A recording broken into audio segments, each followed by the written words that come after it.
A palavra é Jesus Cristo. Celebramos hoje o 10º domingo do tempo comum, dia 7 de junho de 2026. Desejamos a todos ótimo domingo.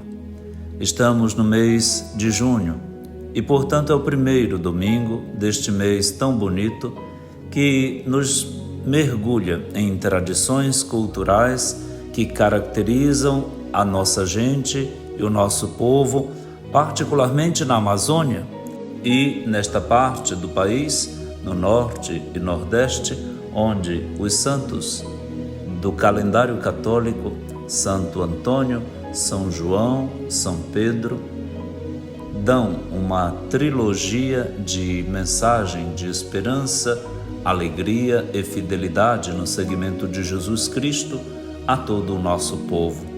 Portanto, pedimos a eles que nos acompanhem, inspirem e nos ajudem a sermos tão fiéis a Jesus como eles mesmos, na sua conversão e em permanente estado de fidelidade, seguiram nosso Senhor. Nós temos hoje, na liturgia, a graça de rezar ao Senhor no início da missa, dizendo: Ó Deus, fonte de todo o bem, atendei ao nosso apelo e fazei-nos, por vossa inspiração, pensar o que é certo e realizá-lo com vossa ajuda. Por nosso Senhor Jesus Cristo, vosso Filho, que é Deus e convosco vive e reina, na unidade do Espírito Santo, por todos os séculos dos séculos. Amém. Na liturgia da palavra deste domingo, temos na primeira leitura o texto da profecia de Oséias, no capítulo 6, versículos de 3 a 6. O salmo responsorial será o 49, com 3 estrofes, intercalado entre elas o refrão: A todo homem que procede retamente, eu mostrarei a salvação que vem de Deus. A segunda leitura será da carta de São Paulo aos Romanos, no capítulo 4, versículos de 18 a 25. E o evangelho deste 10º domingo do tempo comum é o de Mateus, no capítulo 9, versículos de 9 a 13. Bom domingo para si e para os seus, boa festa de tempos tão bonitos, tão felizes, tão alegres, que vivemos com tantas cores, tanta culinária rica e danças e manifestações culturais tão variadas que deixam nosso mês de junho mais alegre e mais bonito. Nós também estamos vivendo a expectativa da Copa do Mundo que vem aí nos Estados Unidos. Ao mesmo tempo estamos rezando e acompanhando a vida missionária e de governo pontifício do Papa Leão XIV, torcendo para que seu plano pastoral de paz e de unidade na Igreja seja bem sucedido.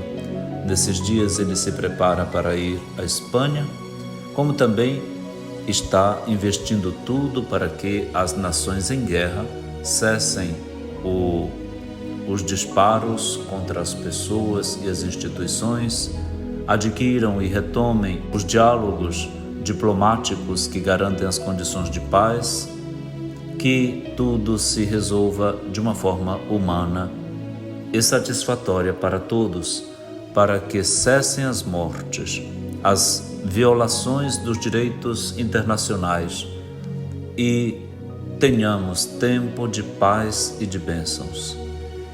É a misericórdia que o Senhor quer. E de misericórdia vamos ouvir falar na liturgia da palavra deste 10º domingo do tempo comum. Vamos ouvir então a primeira leitura da Santa Missa deste 10º domingo do tempo comum. Leitura da profecia de Oséias. É preciso saber segui-lo para reconhecer o Senhor. Certa como a aurora é a sua vinda. Ele virá até nós como as primeiras chuvas, como as chuvas tardias que regam o solo.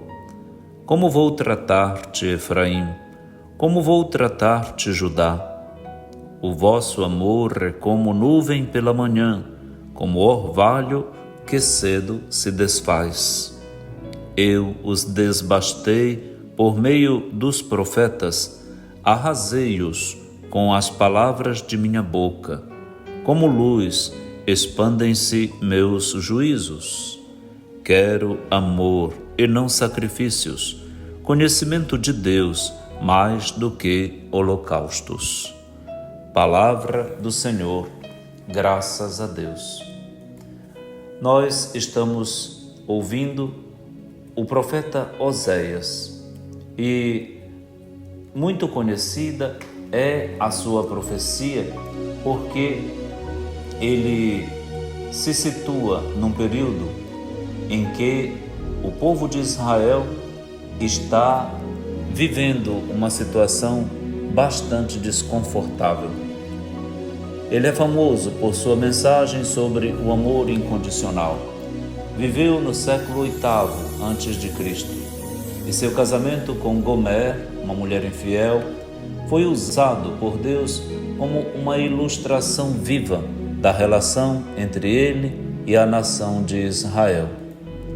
É claro que esse profeta e essa profecia querem exatamente situar cada um de nós, dentro desses 14 capítulos que o livro tem, dentro deste mistério e do ministério que o próprio Oséias viveu no Reino do Norte, portanto, Israel, durante o reinado de Jeroboão II e a queda iminente para o Império Assírio.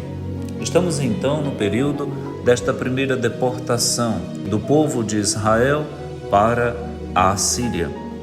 E todas as nações, todos os grupamentos de Israel estão num grande problema. Porque os imperadores, os inimigos do povo de Israel, os circundam com muito desejo de colocar a mão sobre a riqueza da terra da Palestina. E os reis de Israel vivem numa situação de grande confusão por causa das suas infidelidades, dos seus acordos com os reis vizinhos. Israel não sabe ter reinado e então está à mercê do dente de todos os cruéis imperadores vizinhos. Diz o profeta Oséias, no texto que nós ouvimos, é preciso saber seguir o Senhor para reconhecê-lo. Se não se conhece o Senhor, não se reconhece o Senhor e não se segue o Senhor. Vamos seguir outros senhores. Até mesmo porque, com esta confusão toda, até mesmo a própria religião é arrastada para debaixo da carruagem, é atropelada. E como nós temos, de fato, um usufruto e um abuso das religiões, das igrejas, da prática de fé do nosso povo, consumida, abusada, violentada, ideologizada e distorcida por grupos ideológicos, políticos, partidários, com todas as manifestações que qualquer igreja faça para tirar proveito delas. A religião então se torna como que um cordeirinho na boca de leões, num campo aberto, todos disputando a dente, as lideranças religiosas e os grupos e comunidades, particularmente as juventudes e todo o povo pobre que a nossa terra tem. Tudo vale para ganhar votos, prestígio, curtições, compartilhamentos, números na inteligência artificial, um progresso de mídia capaz de colocar em relevo as personagens que querem comandar o cenário político de então. Mais ou menos num confronto, nós estamos vivendo tempos parecidos com o de Oséias. E a religião, as igrejas têm que tomar cuidado, porque querem mais fazer prevalecer a liturgia do que a vida dos pobres. esquecendo-se de que eles são os preferidos de Deus. E o Senhor, então, por meio do profeta Oséias, nos recorda que Ele quer a misericórdia e não os sacrifícios. Ele quer a vida do seu povo, vivo, não morto, não massacrado, não sufocado, não anulado e aniquilado. Por causa de uma cobertura ou de uma falsificação da religião, capaz apenas de celebrações, de liturgias, enquanto os pobres sofrem e sobram. Massa sobrante, pessoas que não têm nem vez, nem voz, nem rosto, nem nada. Não têm onde morar, nem o que comer. É a misericórdia que Jesus vai dizer que quer também no Evangelho de hoje. Ele pegará exatamente Oséias 6:6 para falar para todos os que o criticavam, porque ele sentava à mesa e fazia comensalidade com pobres, publicanos e pecadores.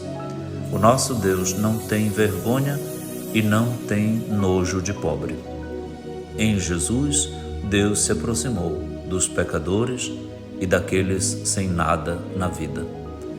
Vem, Senhor Jesus, ensinar-nos de novo a ter um apreço por aqueles que te são tão caros, que custaram o preço do teu sangue. A todos bom domingo e começamos assim nosso mergulho na riqueza da Palavra de Deus de hoje. Vamos curtir juntos a boa música católica e daqui a pouquinho a segunda parte do nosso programa de hoje. A Palavra é Jesus Cristo.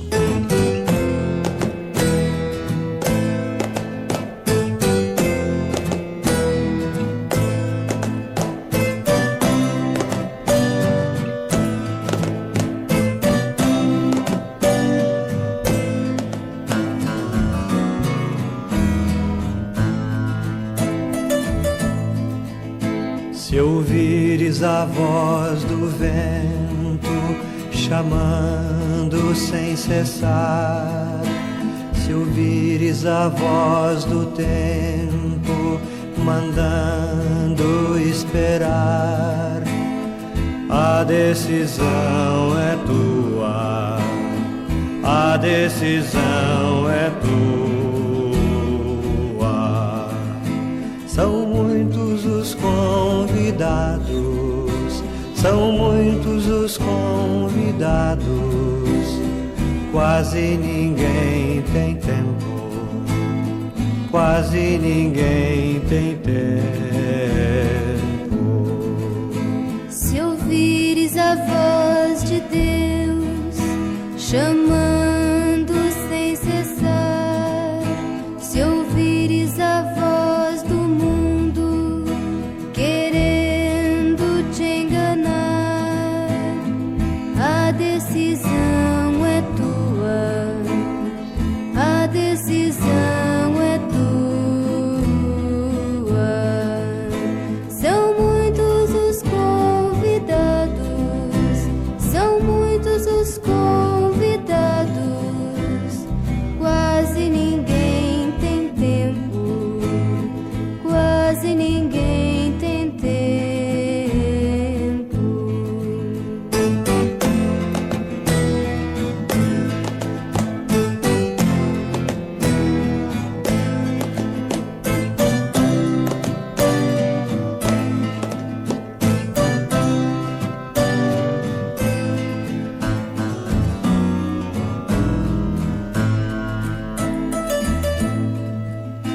O trigo já se perdeu, Cresceu, ninguém colheu, e o mundo passando fome, passando fome de Deus.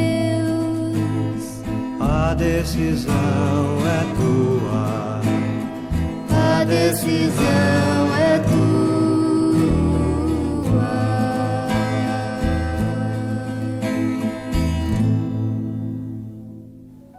A palavra é Jesus Cristo. Rezemos o Salmo responsorial da Santa Missa de hoje, Salmo 49, com o refrão: A todo homem que procede retamente, eu mostrarei a salvação que vem de Deus. Primeira estrofe. Falou o Senhor Deus, chamou a terra. Do sol nascente ao sol poente a convocou.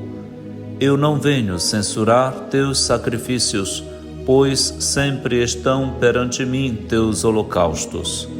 Refrão. A todo homem que procede retamente, eu mostrarei a salvação que vem de Deus. Segunda estrofe. Não te diria, se com fome eu estivesse, porque é meu o universo e todo ser. Porventura comerei carne de touros, beberei acaso o sangue de carneiros? Refrão. A todo homem que procede retamente, eu mostrarei a salvação que vem de Deus. Terceira estrofe. Imola a Deus um sacrifício de louvor e cumpre os votos que fizeste ao Altíssimo. Invoca-me no dia da angústia e então te livrarei e hás de louvar-me. Refrão. A todo homem que procede retamente, eu mostrarei a salvação que vem de Deus. Nós temos então, neste salmo, uma similitude com aquilo que Oséias, na primeira leitura, evocou. Uma crítica à religião que maquia a situação vivida pelo povo de risco de se tornar presa fácil, isca de grupos ideológicos dominantes.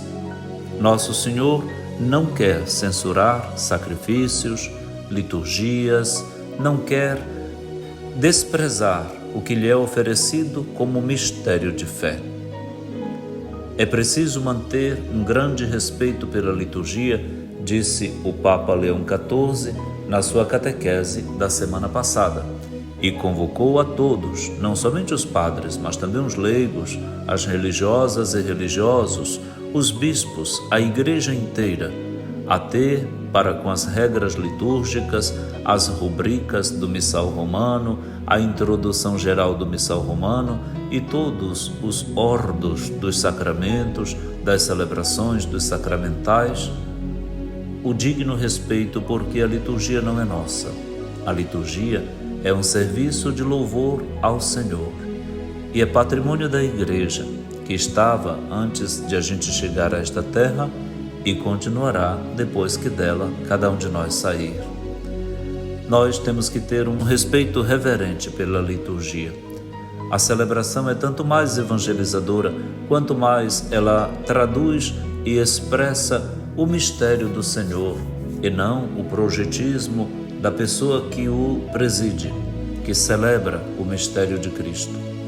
Portanto, não é o padre, o coordenador, o leitor, o coroinha, a ministra, o ministro que deve aparecer. Não é o cantor ou o tocador. Tudo deve concorrer para que Cristo Jesus seja dignamente louvado, enaltecido, celebrado por nós. É Ele que deve falar, não o pregador, ainda que com uma homilia bem articulada e um modo de falar bonito, suave, bem-vindo. Jamais esquisitices, nunca mais coisas que nodoem a decência, o decoro, a ordem, o bom ordenamento da liturgia. De maneira nenhuma chamar a atenção sobre si. Portanto, os coroinhas, os ministros, os leitores, os padres devem portar-se dentro das celebrações de uma forma que ofereçam um convite a todos a focarem centradamente o olhar do rosto e da alma no mistério do Senhor. Ninguém faça algo que chame atenção sobre si na liturgia. Além de ficar descabido, é também deselegante. É uma usurpação de algo que não é seu. A liturgia não é minha. A liturgia é patrimônio da Igreja. Dela eu sou apenas liturgo, e liturgo quer dizer servo, como liturgia quer dizer serviço. Serviço de louvor. Todos nós estamos a serviço uns dos outros, porque todos a serviço do louvor que Deus merece. Em Cristo, por Cristo e com Ele. Então, eis a vocação da celebração, do sacrifício eucarístico, e dele, e derivando dele, todos os demais momentos celebrativos que a Igreja nos convida a participar. Mas não é só isso. O Salmo 49 está querendo dizer também que a vida deve ser levada para dentro da celebração. Fé e vida se conjugam, se articulam, se reclamam e se apresentam dentro da celebração. Aquilo que é vivido é celebrado e, portanto, na celebração está a vida do povo. Não se pode viver de celebração e ignorar a realidade em que nossa gente vive. Não se pode dissociar, divorciar a fé da vida, nem da minha vida pessoal, nem descuidando do olhar que a cidade, a comunidade, a escola, a economia, a cultura, a geopolítica internacional, as articulações governativas, tudo merecem e requerem também. Não dá para ser governante e ter uma religiosidade divorciada, dissociada, o que não tem nada a ver com a sua tarefa de governante. Do mesmo jeito, o político, o comerciante, o empresário, o professor, todos precisamos de afinar a viola, harmonizar a nossa fé com a nossa vida. Deste divórcio escandaloso surge uma grande suspeição. Será que vale a pena? Qual é a igreja que salva? E então começam a surgir perguntas totalmente absurdas e até estúpidas, sem sentido nenhum, e que geram discussões inúteis, vazias, estéreis, sem nenhum conteúdo de interesse para quem verdadeiramente procura a Deus, mas uma discussão que, acalorada, às vezes cria divisões e leva as pessoas às perdas de rumo da vida e da sua fé. Não, a religião é para nos unir, para nos religar a Deus. A igreja é para nos convocar, para nos tornar assembleia celebrativa divina.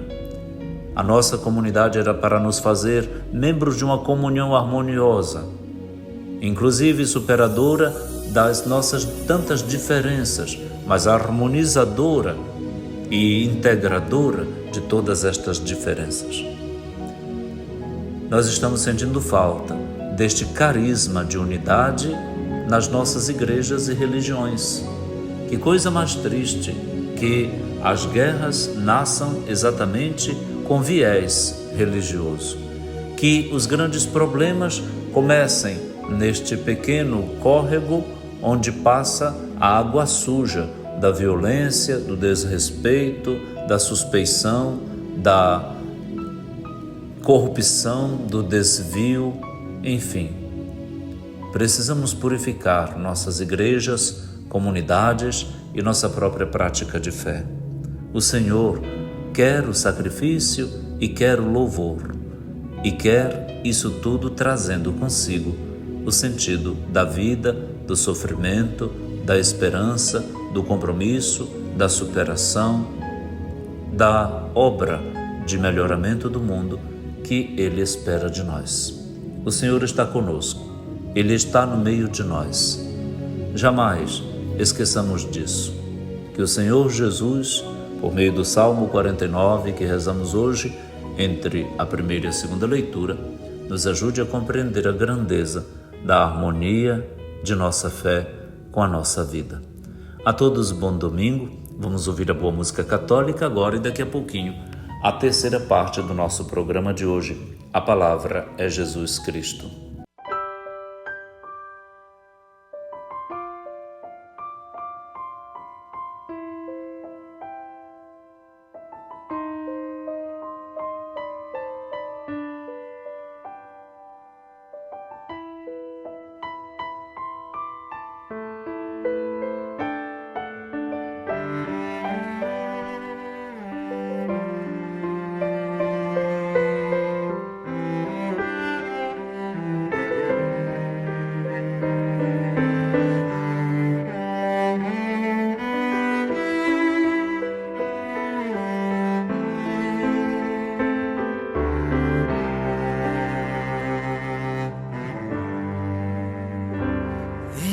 Encontrei-me com Jesus num jardim.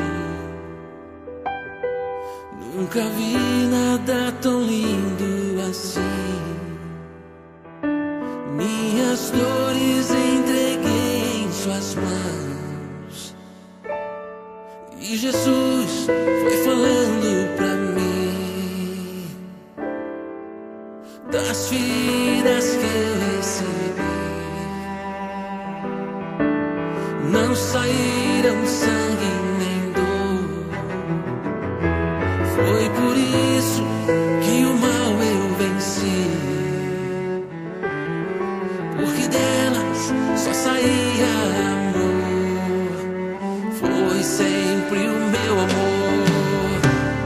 Foi por você que eu me deixei ser tão chagado e ferido.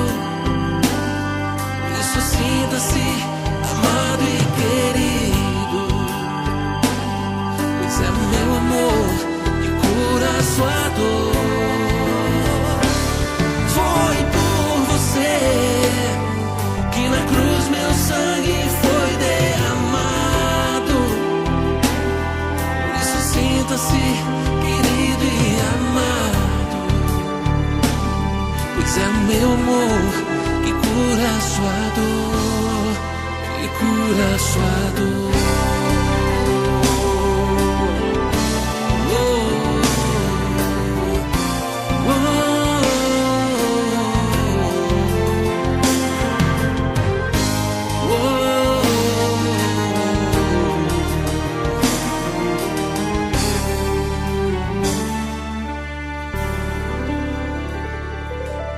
Então Jesus pediu-me assim,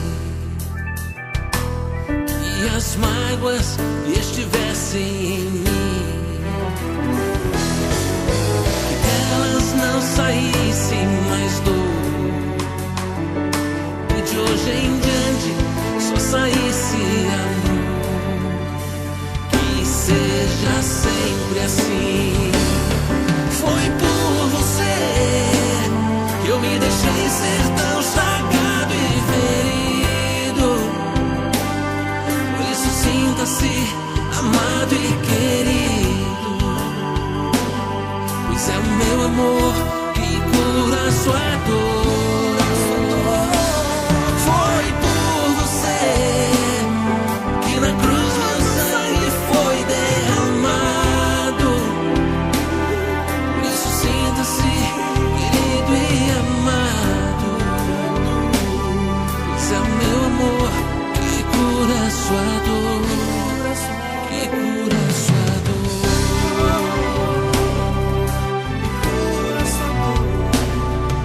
O meu amor cura a sua dor. A palavra é Jesus Cristo. Vamos ouvir a segunda leitura da Santa Missa deste domingo, o 10º do tempo comum. Leitura da Carta de São Paulo aos Romanos. Irmãos, Abraão, contra toda a humana esperança, firmou-se na esperança e na fé. Assim, tornou-se pai de muitos povos, conforme lhe fora dito: assim será a tua posteridade. Não fraquejou na fé, à vista de seu físico desvigorado pela idade, cerca de 100 anos, ou considerando o útero de Sara já incapaz de conceber. Diante da promessa divina, não duvidou por falta de fé, mas revigorou-se na fé e deu glória a Deus, convencido de que Deus tem poder para cumprir o que prometeu. Essa sua atitude de fé lhe foi creditada como justiça, afirmando que a fé lhe foi creditada como justiça. A Escritura visa não só à pessoa de Abraão, mas também a nós, pois a fé será creditada também para nós, que cremos naquele que ressuscitou dos mortos, Jesus, nosso Senhor. Ele, Jesus, foi entregue por causa de nossos pecados e foi ressuscitado para nossa justificação. Palavra do Senhor. Graças a Deus. Este texto pode ser lido com um pano de fundo, a carta aos Hebreus, quando a fé de Abraão é elogiada no contexto do capítulo 11 da carta aos Hebreus. Ali encontramos a única definição bíblica de fé, em duas acepções. A primeira, a fé é a visão do invisível. Somente pela fé vemos o que nossos olhos oftálmicos do rosto não conseguem captar. Nós vemos tudo aquilo que é imaterial, não tangível, intocável, não dominável. A fé é uma potência de domínio que amplifica as nossas faculdades e capacidades humanas. Portanto, é um imenso dom de Deus para a pessoa de cada um de nós. A fé tem uma força capaz até de alterar sensivelmente as leis naturais. Daí, o resultado é o milagre. A fé também tem uma capacidade conjuntiva que nos leva a alterar os relacionamentos. Daí, a conversão de vínculos, processos e relações. A fé é capaz de mover tudo e todos. Portanto, é só de Deus que poderíamos receber algo de tão bonito e tão grande já no dia do nosso batismo e que vai crescendo conosco sob total corresponsabilidade de outrem, os pais, os padrinhos, a família, a comunidade. A fé é algo de muito sério.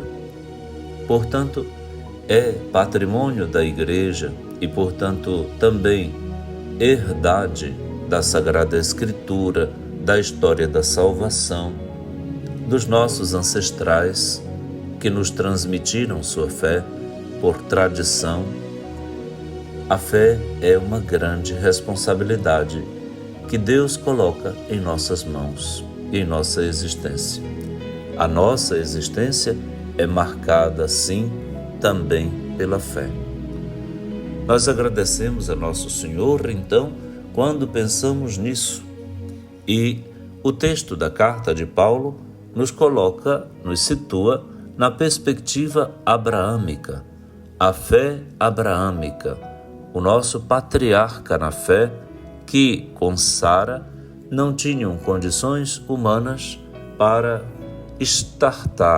iniciar um caminho de formação de um povo que começara exatamente de 2 idosos e dentre eles uma estéril, Sara.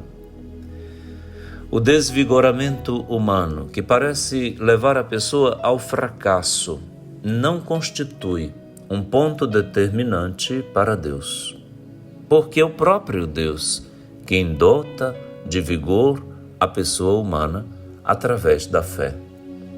O texto chama a atenção, então, para o poder que a fé tem na vida deste casal, de Abraão e Sara, como arquétipos, como modelos básicos do sustento da fé que diz respeito na Sagrada Escritura para o futuro, alcançando cada um de nós na sua fé em Jesus Cristo. Se Abraão e Sara acreditaram em Javé e este lhes respondeu com o início do povo de Israel em Isaque, o filho da promessa, muito mais. Hoje nós temos condições de ser um povo de fé, coordenado, sinodal, organizado, forte capaz de mudar tudo e todos, interferir e influenciar processos histórico-culturais, mudar mentalidade por causa da mesma fé, agora no Filho de Deus, do qual Isaac era apenas uma imagem prefigurativa. Muito belo esse texto da Carta aos Romanos, no capítulo 4, que encontramos na segunda leitura da Santa Missa deste 10º domingo do tempo comum, para que nele a gente encontre o sustento e a empolgação para crescer na fé que nossos pais nos transmitiram, que nós guardamos como nosso patrimônio, que comunicamos, que transmitimos, que compartilhamos. Este programa é sim uma partilha de fé. Sim, eu estou fazendo isso com a fé que tenho e que executo na transmissão da reflexão bíblica, da análise da vida a partir da luz da fé, da vivência e da celebração da palavra de Deus, dos sacramentos, da nossa vida, que é toda passada à luz da fé.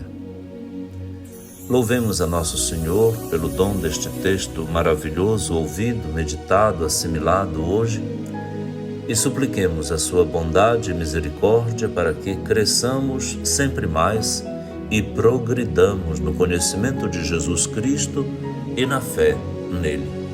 A graça batismal prospere dentro de nossa existência para que demos os frutos em boas obras que a fé necessita para se mostrar.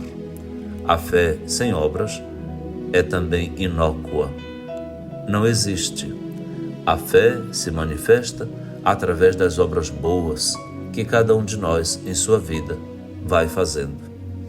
Que Deus lhe faça bom. Nesta semana celebramos na sexta-feira São Bonifácio, aquele que faz o que é bom. Portanto, cada um de nós também se torne alguém que, na força da sua fé, é capaz de deixar o mundo melhor, fazendo tanto bem. Bom domingo em família e na sua comunidade. Participe da Eucaristia, que já começa a ser a propulsão de um grande bem para a semana que apenas se inicia. Vamos ouvir a boa música católica e daqui a pouquinho a quarta e última parte do nosso programa de hoje. A palavra é Jesus Cristo.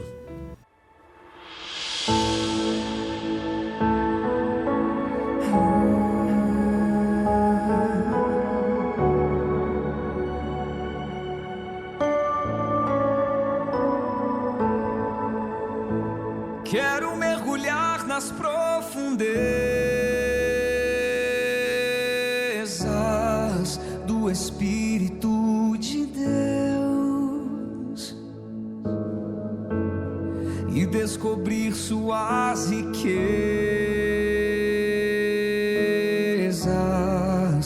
em meu coração.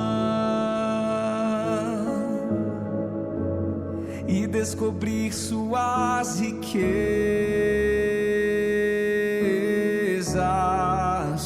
em meu coração. É tão lindo,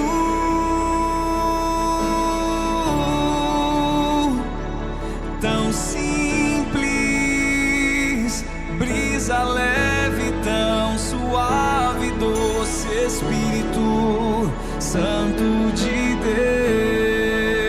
Deus, tão suave, brisa leve, doce Espírito Santo de Deus.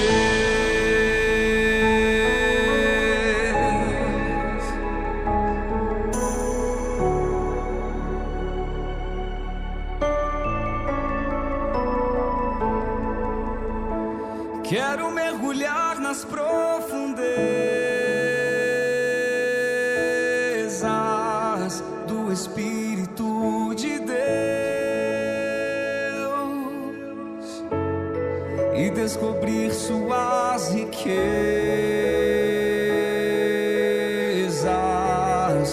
em meu coração e descobrir suas riquezas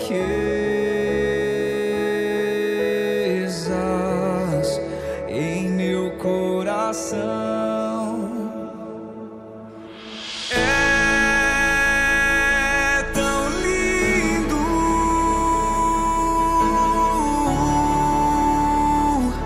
tão simples, brisa leve, tão suave, doce Espírito Santo de Deus. É tão lindo,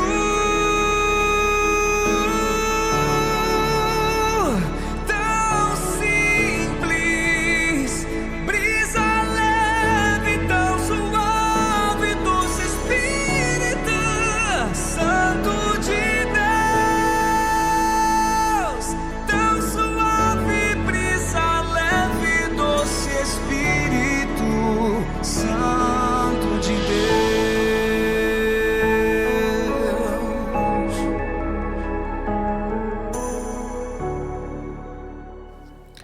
A palavra é Jesus Cristo. Celebramos hoje o 10º domingo do tempo comum, a 7 de junho de 2026, e ouviremos a proclamação do Evangelho de Jesus Cristo segundo Mateus, no capítulo 9, versículos de 9 a 13.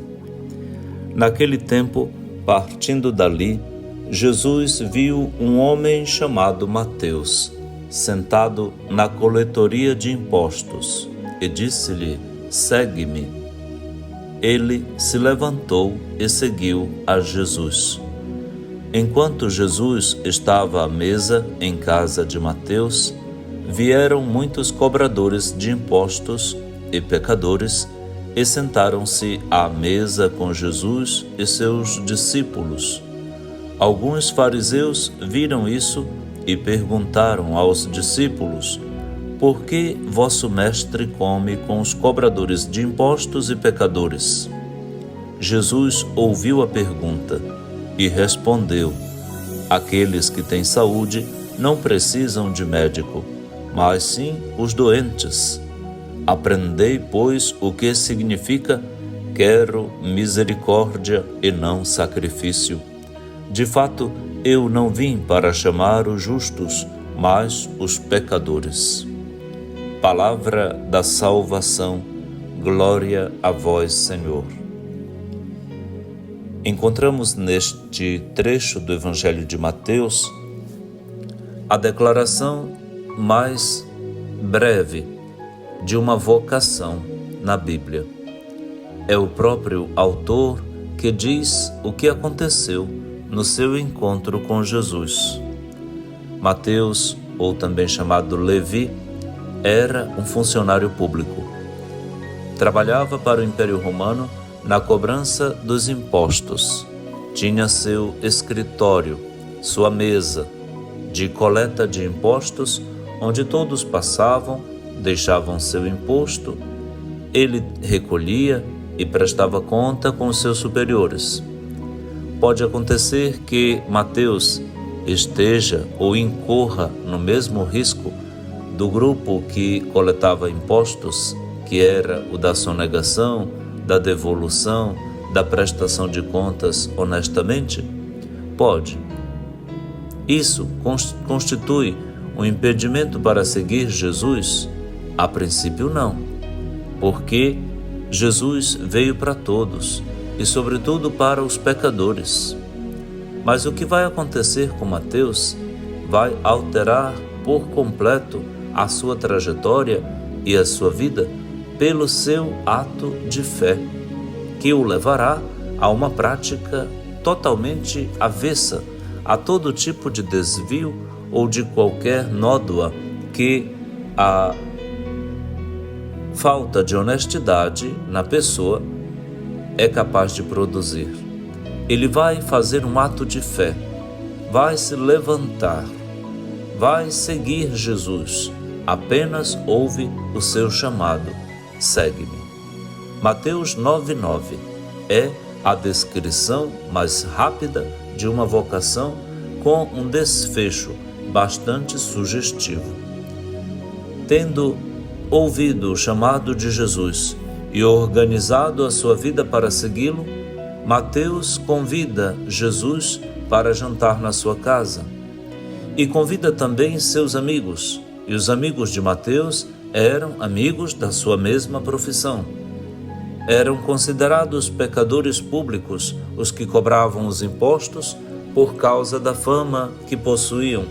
Provavelmente, todos enquadravam os cobradores de impostos na categoria de ladrões públicos. Será que tem que ser assim? Não. Será que essa corrente pode ser quebrada? Sim. Se ela existe, este elo que prende uma pessoa à desonestidade pode ser quebrado e deve. E a passagem de Jesus na vida de todos nós deve quebrar todas as correntes, todos os elos que nos prendem a uma vida pregressa, preteritamente infeliz, pecaminosa. Nós podemos sim mudar de vida, sem saudades do passado, sem choramingos, mas com o olhar dirigido para frente, para o futuro bom que se segue ao encontro com o Senhor. Este sim é o mundo novo que se abre diante de qualquer pessoa. E não há um passado inglório que defina o futuro glorioso que a pessoa possa ter.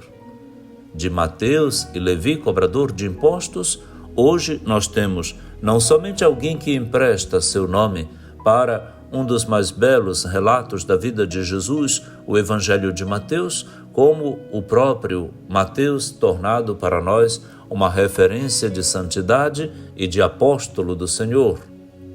Portanto, é aquele que nós chamamos São Mateus. Queremos então colocar isso em evidência para todas as pessoas pessimistas ou negativistas ou negacionistas, aquelas que negam a possibilidade de uma conversão e de uma prática de fé em virtude do passado que tiveram. Não, você não deve nada ao passado. Você é chamado a progredir sempre mais no conhecimento de Jesus Cristo, seu Senhor, que você passou a ter. Vá para frente e para o alto. É para onde se volta o rosto e a vida de um cristão.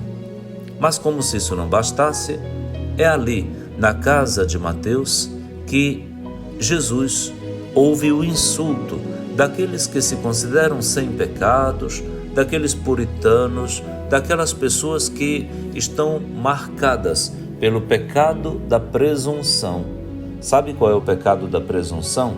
É o de se julgar bom e de condenar todos os outros, achando que eles são maus e que não têm mais jeito, porque levam uma vida pecaminosa diferente da minha. O presunçoso, ele é também um orgulhoso. É alguém capaz de estabelecer juízo e medidas, duas, uma para si e outra para os demais. O presunçoso é o inimigo da comunhão, da unidade, da harmonia e da alegria. É o inimigo do reino de Deus. Ele pensa ser o rei ou ter o rei na barriga. Não, ledo engano. É aí que ele cai. Estes presunçosos, insultantes, encontram com Jesus. Eles fazem uma pergunta aos discípulos de Jesus. Por que o vosso mestre come, se mistura, está visto, está no meio, melado com estes pecadores e cobradores de impostos? Será que ele não participa também da vida deles? Será que ele não pode ser considerado também um pecador e cobrador de impostos, portanto, partícipe da pilantragem em que vivem estes cobradores de impostos? Há, inclusive entre nós, um ditado um pouco suspeitoso, no mínimo suspeitoso. Dize-me com quem tu andas e eu direi quem tu és. Um ditado que já não vale perante esse trecho do Evangelho que ouvimos neste 10º domingo do tempo comum. Por quê? Porque Jesus andava com prostitutas, com pecadores, com pessoas de baixa vida, de vida questionável. Jesus se misturava com todos porque ele podia, ele era o Salvador de todos. E Jesus ouviu a pergunta feita aos apóstolos e ele tomou para si, reservou para si a tarefa de dar a resposta. E respondeu: aqueles que têm saúde não precisam de médico, mas os doentes é que precisam do médico. E Jesus é o médico da humanidade, a humanidade adoecida da maldade. Inclusive, os presunçosos que fizeram esta pergunta poderiam sim se enquadrar na característica da patologia espiritual. Há uma mundanidade espiritual, dizia o Papa Francisco na Gaudete et Exsultate, aquela carta apostólica de 2019, que trata da santidade. Um dos inimigos da santidade é exatamente o pelagianismo ou neopelagianismo. Pelágio era aquele que canonizava como suficiente para ser santo e salvo o esforço humano, prescindindo da graça que Santo Agostinho condenou e combateu. Não, é pela graça que nós somos salvos. A nossa salvação e santidade são dons de Deus, não frutos do esforço humano, não frutos da presunção, simplesmente. E então Jesus disse: a humanidade está doente de pecado, e vocês também. Mas o médico veio exatamente para estes, que necessitam do seu auxílio e da sua cura. Vocês estão doentes, se não forem curados pelo divino médico, vão morrer nos vossos pecados. E então Jesus completa esta observação grave que faz diante dos fariseus e mestres da lei, dizendo aquilo que ouvimos na primeira leitura da Santa Missa de hoje, Oséias 6:6. Ide e aprendei o que significa: quero misericórdia e não sacrifício. Quero misericórdia, ou seja, abram o coração para as misérias dos miseráveis, corde miserere. Levantem este coração, sursum corda, corações ao alto. O coração de vocês está muito baixo. Eu quero misericórdia, não somente a liturgia, os sacrifícios, as rezas. Sozinhos, estes elementos não salvam ninguém, porque não tem espírito. São movimentos orais, são exterioridades, são acidentes, não são essenciais, não têm fundamento. A misericórdia é o miolo de todas as obras externas, é o bulbo de toda a beleza daquilo que é a liturgia e o sacrifício. Ide, aprendei que sem misericórdia o sacrifício é teatro, a liturgia é cena, é cênico e cínico quem o faz, sem a misericórdia. De fato, eu não vim para chamar os justos já estão chamados. Os anjos e santos não precisam de salvação, já estão no paraíso. Eu vim para chamar os pecadores. Portanto, a vocação é vocação para os pecadores, que são vocacionados à salvação e ao reino de Deus. Que maravilha!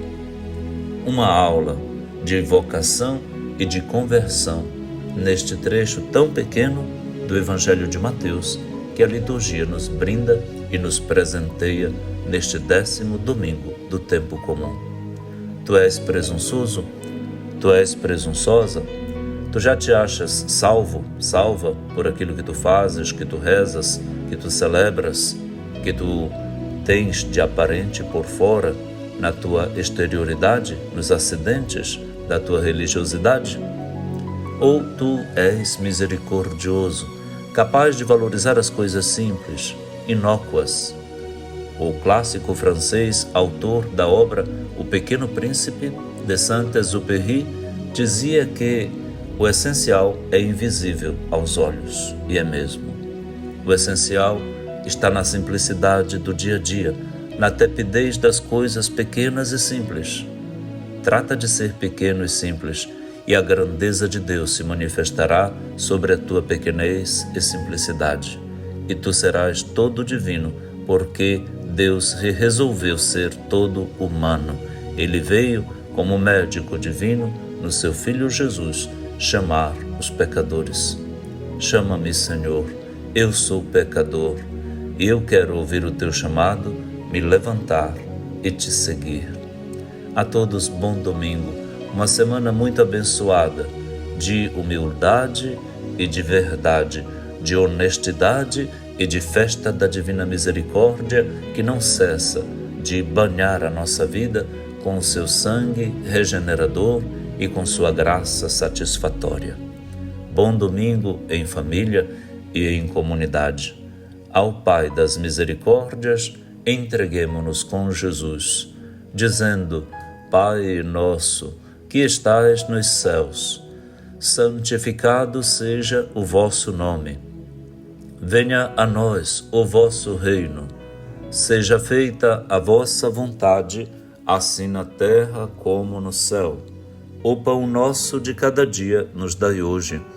Perdoai-nos as nossas ofensas, assim como nós perdoamos a quem nos tem ofendido. E não nos deixeis cair em tentação, mas livrai-nos do mal. Amém. Abençoe-lhe o Deus Todo-Poderoso, que é Pai e Filho e Espírito Santo. Amém.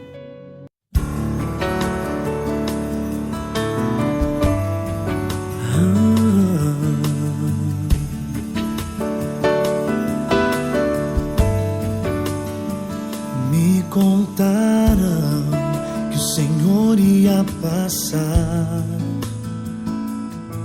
e que havia uma chance de eu poder enxergar. Me disseram que tinhas poder para ressuscitar e fazer o paralítico andar. Renasceu dentro de mim a fé que há muito eu já não tinha. Eu senti meu coração arder e eu gritei para o Senhor me responder.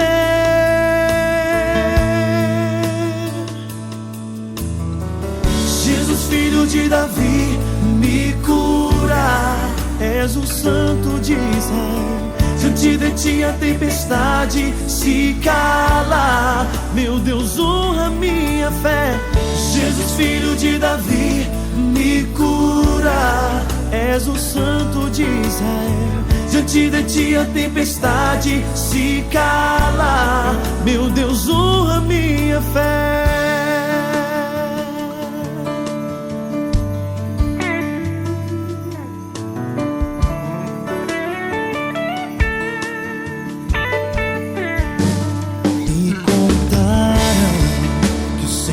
Ia passar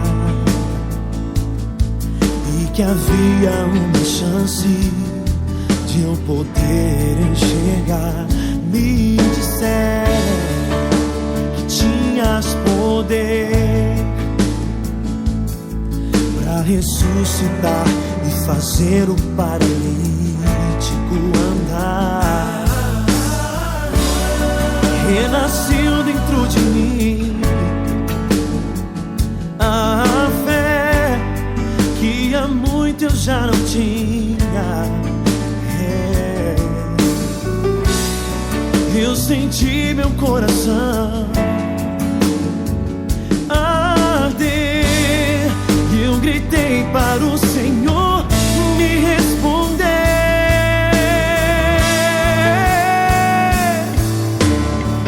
Jesus, filho de Davi, me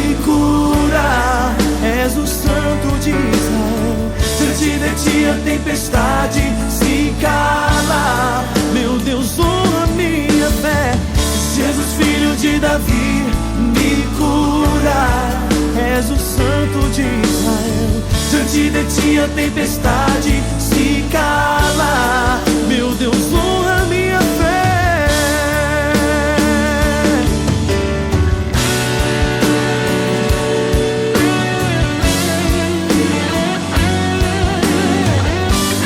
Honra minha fé, Senhor. Aleluia.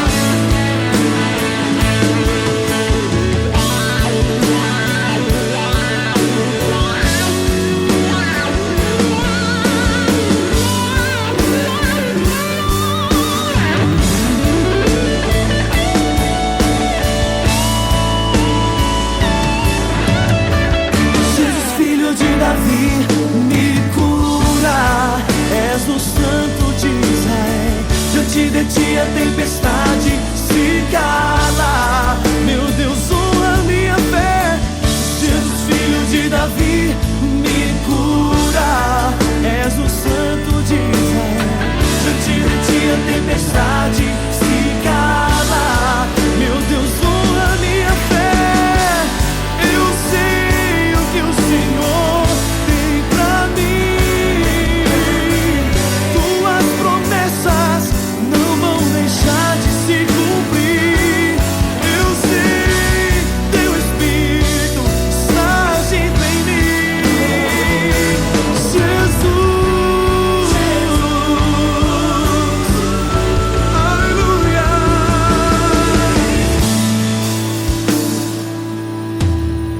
Jesus, filho de Davi, me cura. És o Santo de Israel. Diante de ti a tempestade se